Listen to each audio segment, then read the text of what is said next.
나를 사랑하게 하는 자존감. 프롤로그. 자존감은 관점의 문제다. 20년 감옥살이보다 더 괴로운 열등감.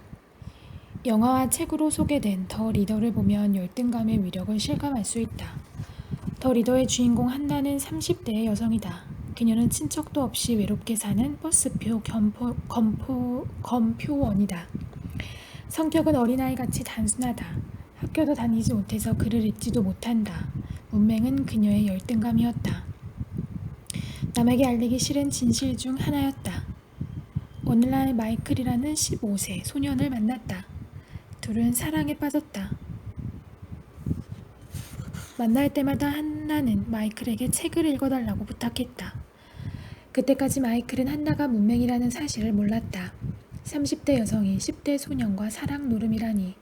그렇게 충동적으로 사랑을 나눈 한나는 갑자기 마이클을 버리고 떠나버렸다.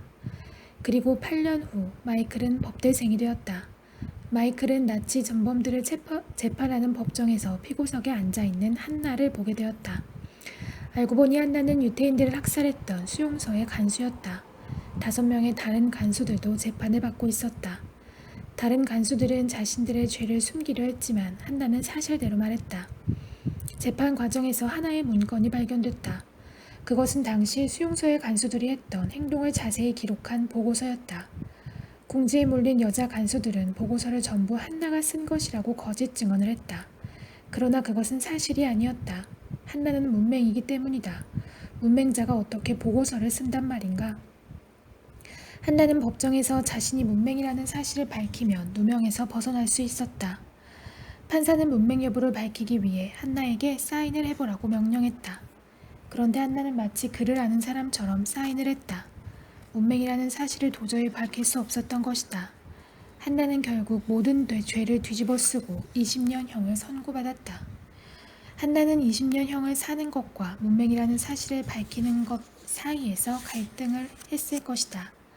그렇지만 그녀는 문맹자라는 사실을 공개하고 수치를 당하는 것보다 차라리 20년간 감옥살이하는 편을 선택했다. 열등감의 수치심이 얼마나 지독한 것인지 생각하게 하는 장면이었다. 20년 동안 마이클은 한나에게 책을 녹음한 테이프를 감옥으로 보내주었다. 한나도 감옥에서 그를 깨우치고 도서관에서 책도 읽을 수 있게 되었다. 늙은 한나가 감옥에서 나온 날, 마이클은 한나가 자신이 저지른 죄를 뉘우치고 있을까 하는 의구심을 가졌다. 한나는 유태인 아이들을 불난 교회에 가두어 타죽게 했기 때문이다. 이제는 중견 변호사가 된 마이클이 물었다. 그동안 감옥에서 뭘 깨우치셨는지 모르겠네요. 그런데 한나의 대답은 뜻밖이었다. 뭘 깨우쳤냐고? 그를 깨우쳤지. 노인이 된 한나의 관심은 아직도 문맹 열등감의 주변에 머물고 있었다. 자신이 글을 읽을 수 있다는 사실이 그녀에게는 가장 큰 뉴스였던 것이다. 마이클과 헤어진 날 그녀는 목을 메어 자살하고 만다. 그녀에게 실망한 마이클의 차가운 반응이 그녀를 절망하게 했던 것이다. 한나는 왜 문맹이라는 사실을 숨기고 20년 감옥살이를 택했을까? 문맹 열등감은 20년의 감옥살이보다 더 고통스러운 것이었다. 열등감은 이렇게 지독하다.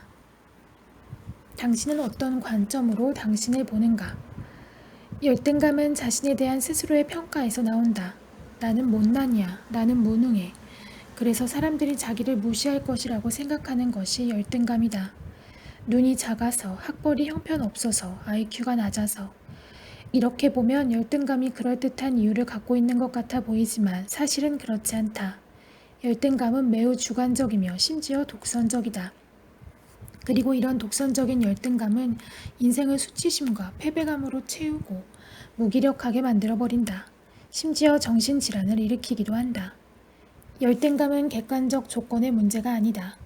눈의 크기나 학벌의 문제가 아니다. 열등감은 관점의 문제다. 자신을 어떤 시각에서 보느냐의 문제다. 예컨대 고졸학력을 가진 두 사람이 있다고 하자. 한 사람은 고졸학력 때문에 지독한 열등감을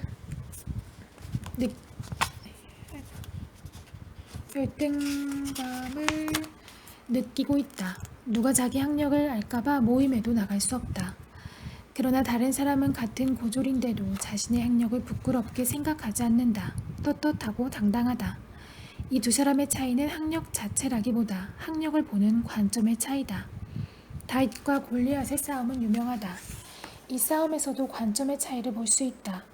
골리앗은 2미터가 훌쩍 넘는 키에 수십 킬로그램짜리 창을 든 거인이었다. 왕을 비롯하여 모든 병사들이 두려워 떨던 인물이었다. 그런데 소년 다윗은 골리앗을 자신의 양을 칠 때 쫓던 한 마리의 짐승쯤으로 생각했다. 그런데 소년 다윗은 골리앗을 거인으로 보지 않았다. 자신의 소인으로 보지도 않았다. 다윗은 골리앗을 자신이 양을 칠 때 쫓던 한 마리의 짐승쯤으로 생각했다. 그래서 개나 이리를 쫓을 때 쓰던 막대기와 돌팔매를 들고 나갔다. 싸움은 다윗의 승리로 끝났다. 이 싸움의 승패를 가른 것은 겉으로 드러난 덩치와 무기가 아니다. 관점의 차이가 승패를 갈랐다. 승리자의 관점과 패배자의 관점이었다. 다윗이 승리자의 관점을 가질 수 있었던 것은 그의 신앙 때문이었다. 열등감은 자신을 항상 비관적이고 부정적인 쪽으로 생각하게 만들기 때문에 문제가 된다. 그런데 자신은 그런 사실을 모르고 있는 경우가 대부분이다. 무의식 중에 진행되기 때문이다. 게다가 어릴 때부터 늘 그렇게 자신을 부정적으로 평가하며 살아왔기 때문에 열등감의 관점에 어느새 습관처럼 익숙해져 버린다. 다른 방식으로 생각할 수 있다는 사실조차 알지 못한다. 이를 정신분석 용어로는 자아동질적이 되었다고 한다. 그래서 어떤 상황에 부딪히면 거의 자동적으로 열등감에 빠진다. 마치 검은 색안경을 쓴 사람과 같다. 온 세상 어디를 봐도 어둡기만 하다. 그래서 열등감의 안경을 쓴 사람의 인생은 우울하고 비관적이다. 나는 나를 어떤 관점에서 보고 있는가? 그 부정적 관점은 언제 어떻게 시작되었는가? 열등감의 관점이 내 인생에 어떤 영향을 주고 있는가? 충분히 생각해보자. 자신의 마음을 이해하고 관점을 바꾸면 열등감의 감옥에서 나올 수 있다. 마치 검은 색안경을 벗고 밝은 세상을 볼 때처럼 세상이 달리 보일 수 있다. 이것이 내가 이 책에서 쓰고 싶은 내용이다. 사람은 제 잘난 맛에 산다는 말이 있다. 자존감이 사람을 살게 하는 원동력이라는 말이다. 옳은 말이다.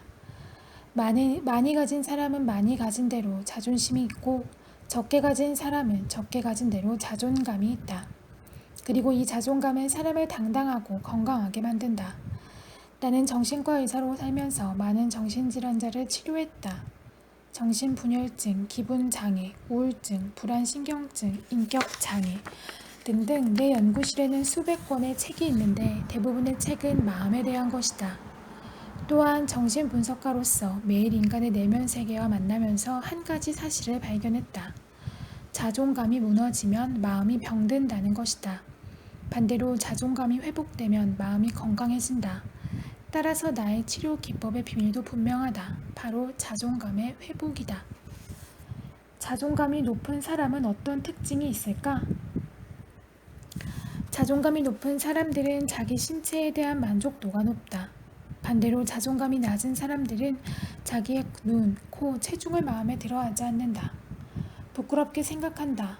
자기 외모에 열등감을 심하게 느낀다. 자화상을 그리게 하면 신체 만족도가 분명하게 드러난다. 자존감이 낮은 사람들은 자신을 희미하게 그리거나 작게 그린다. 열등감을 느끼는 신체 부위를 자화상에서 지나치게 과장하기도 한다. 자존감이 높은 사람들은 공감 능력도 높다.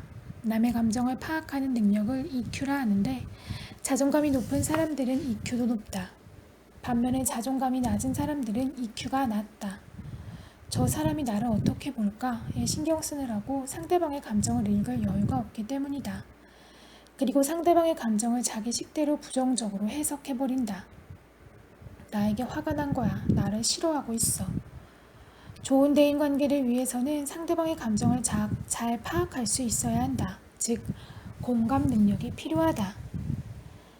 그런데 자존감이 낮은 사람들은 상대방의 감정에 대한 공감 능력이 부족하고 자기 식대로 해석하기 때문에 대인관계가 힘들다.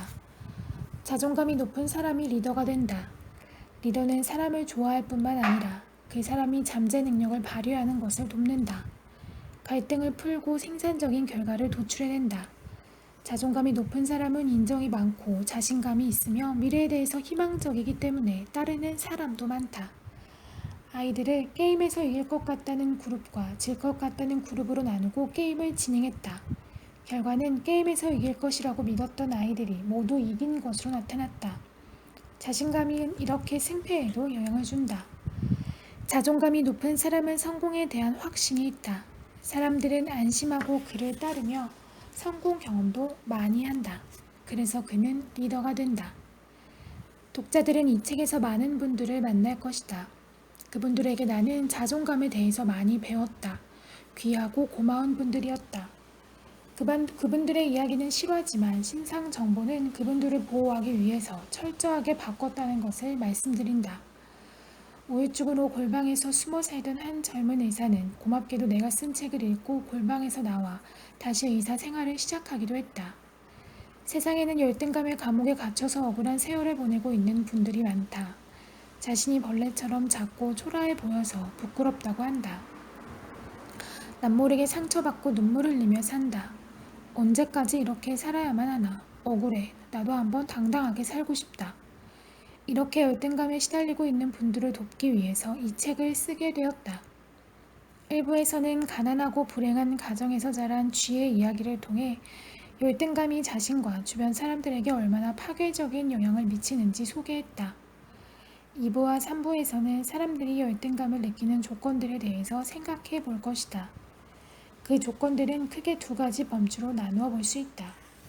첫째는 타고난 조건에 대한 열등감이다. 눈이 크거나 작은 것은 타고난다. 키도 그렇고 다른 외모도 그렇다. 부모나 집안도 타고난다. 우리 힘으로 어쩔 수 없는 이런 타고난 조건에 대한 열등감에 대한 내용을 담았다. 둘째는 후천적 조건에 의한 열등감이다. 능력 열등감, 가난 열등감, 학벌 열등감 등이 여기에 속한다. 그리고 성폭행이나 왕따 경험 같은 상처받은 경험들, 자위행위로 인한 열등감도 소개했다. 자존감은 대인관계와 성격에 영향을 미친다.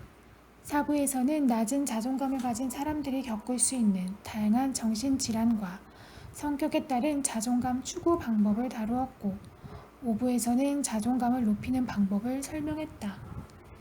사실 나는 오랫동안 자존감에 대한 책을 쓰고 싶었다. 그러나 자존감이라는 주제가 너무나 크고 무거워서 쓸 엄두를 내지 못하고 마음속에서 만지작거리고만 있었다. 이 책이 내 마음에서 나와 세상 빛을 보게 된 것은 비전과 리더십의 고준영 편집장 덕분이다. 이 책을 아내 문광자에게 주고 싶다.